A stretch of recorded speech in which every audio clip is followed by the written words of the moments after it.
nord la pénible bétique. Et on retrouve dans ici le champ de Gibraltar, en fait, c'est les restes de cette chaîne subbétique qui vient mourir au pied du rocher de Gibraltar.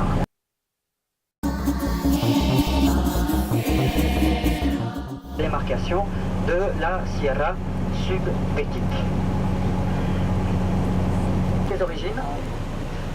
Alors en fait, Gibraltar est anglais depuis le XVIIIe siècle, en fait depuis les premières années donc du XVIIIe siècle. À la fin du XVIIe siècle, avec Charles II de Habsbourg, c'est le dernier roi de la dynastie des Habsbourg d'Espagne, on les appelle les Habsbourg mineurs. Alors Charles II, c'est un roi un peu dégénéré. Hein. Déjà Philippe III, Philippe IV, avec quelques peines, hein. Vous savez, le mélange des sangs, la consanguinité.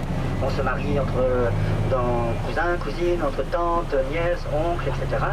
Alors, pour des raisons politiques, hein, il s'agit de trouver des alliances et pour justement gagner de la puissance au niveau européen. Politique. Hein. Alors, Philippe V, il règne pendant 40 ans. C'est un roi dont on connaît mieux la personnalité aujourd'hui. L'historiographie, pendant très longtemps, l'a laissé de côté. Et aujourd'hui, on reconnaît un peu mieux son œuvre. Hein. Disons, on l'apprécie avec davantage d'objectivité. Alors c'est un roi qui a une personnalité très étrange, Philippe V, hein, ce premier Bourbon d'Espagne, puisqu'il est le fondateur de la dynastie de los Borbones, hein, d'Espagne. Alors, c'est un roi dépressif, d'abord. Il a des dépressions cycliques, un roi mélancolique, peu travailleur. Hein, il passe guère plus de 6 heures par jour dans son cabinet. Hein. Au contraire des Habsbourg, il n'est pas chasseur. Les Habsbourg étaient des grands chasseurs. Tout au long du XVIIIe siècle, donc, Gibraltar se trouve être la pomme de discorde entre les puissances occidentales. Hein, France, Angleterre et Espagne. C'est ce qu'il faut retenir. Alors, attendez, sachez que tout n'est pas intéressant à Gibraltar, d'abord, premièrement. Hein. Ensuite, concernant les produits, l'alcool et le tabac, sachez qu'on avait le droit d'acheter qu'une seule bouteille d'alcool par personne et un seul carton de cigarettes par personne, cartouche de cigarettes par personne, d'accord, hein, une seule. Ensuite, pour le reste, vous faites ce que vous voulez, vous achetez ce que vous voulez, vous avez des yeux pour voir les prix, etc. Les prix sont affichés en livres sterling, qui est à 11 francs et quelques, c'est-à-dire comptez 12 francs, elle est très haute en ce moment. C'est pour ça que je vous dis que c'est pas toujours très intéressant. Hein. Quoi d'autre? De toute façon, après ici, je vous laisserai un petit peu de temps libre, hein, dans Main Street, la grande artère commerçante. De toute façon, Gibraltar, c'est un grand centre commercial, hein, un ciel ouvert. Donc on vient ici, effectivement, faire des achats.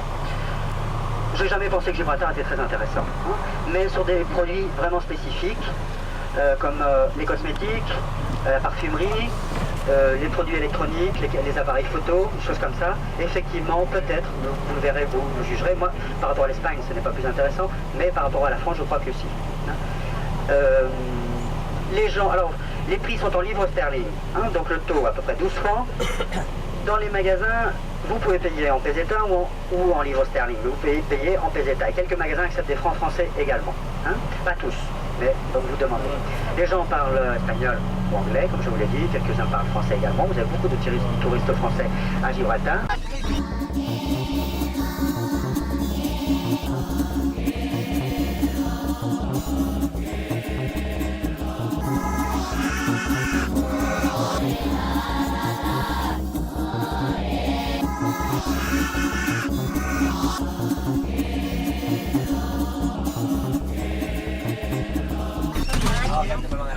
Pour se défendre contre les assiégeants espagnols. Au fil de son histoire, Gibraltar a des jusque-là. On commença l'ouvrage sur le champ, mais après 6 semaines de travail, l'air fut tellement pollué par la poussière et les particules relâchées par les explosions que l'on ne pouvait plus respirer tard par la force. À l'est, 3 plages de sable bordent le côté méditerranéen du rocher. Mais ici, la paroi est très raide. Elle est formée de calcaire de la période jurassique et fut formée il y a 180 à 200 millions d'années, en même temps que les Alpes, les Apennins et les monts de l'Atlas en Afrique du Nord. Toutes celles-ci sont des montagnes de plissement du calcaire jurassique. Le rocher se forma sous la mer, à environ 150 km à l'est. Il se souleva lentement et se déplaça dans cette direction, vers l'ouest, vers où il se déplace encore d'environ 2 cm tous les 100 ans. Les oiseaux, oui, mais je ne sais pas ce que c'est. Des mouettes. Oui, Ce que vous apercevez à droite, ce sont des monticules de sable soufflé. Tout au long de l'histoire, le niveau de la mer a changé plusieurs fois. Et le sommet le plus élevé s'élève au sud à 426 mètres d'altitude. Gibraltar ne possède pas de puits d'eau douce, mais nous avons trouvé un moyen ingénieux pour nous procurer de l'eau potable. Sur la face du revoir, creusée à l'intérieur du rocher, puis elle est filtrée et descend vers la ville par simple gravité. Les réservoirs ont une capacité de 72 millions de litres d'eau, et la plupart des années, il pleut beaucoup en hiver. Il y a aussi une usine de distillation d'eau. L'eau locale est propre et douce, et on peut la boire sans appréhension à la sortie du robinet. Sur votre droite, et vous verrez la lumière du jour à l'autre bout.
Après la bataille de Trafalgar, le corps de l'amiral Nelson fut amené à cet endroit sur le vaisseau Victoire.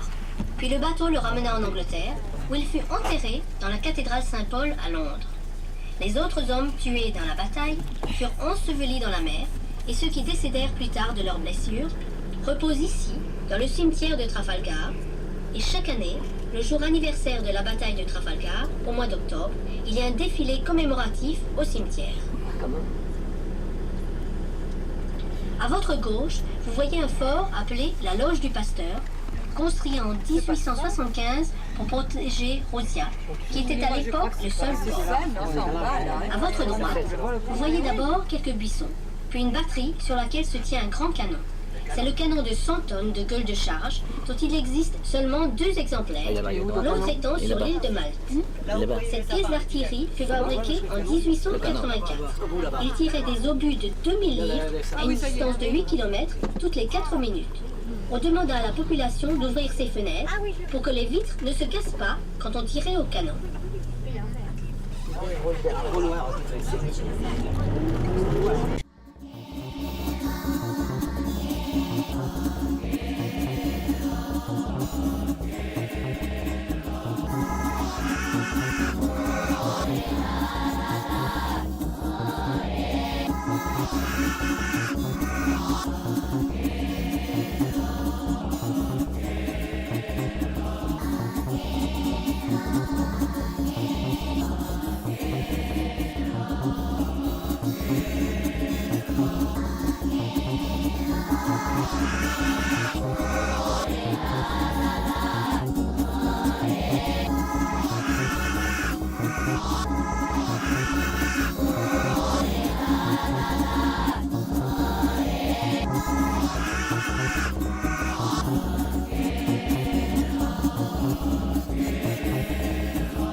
Pays, ou bien le contexte politique, les raisons sont multiples. Le goût de l'aventure aussi, hein, il ne faut pas l'oublier. Lorsqu'on est jeune, on a envie aussi d'avoir sa part. Hein, donc, autre, sinon, bien, vous influez sur les pays donc, de départ, pays donc sahéliens, subsahéliens, pour les pays africains, nord-africains, le Maroc, l'Algérie. Donc, et puis il faut bien le dire aussi, les complicités de part et d'autre.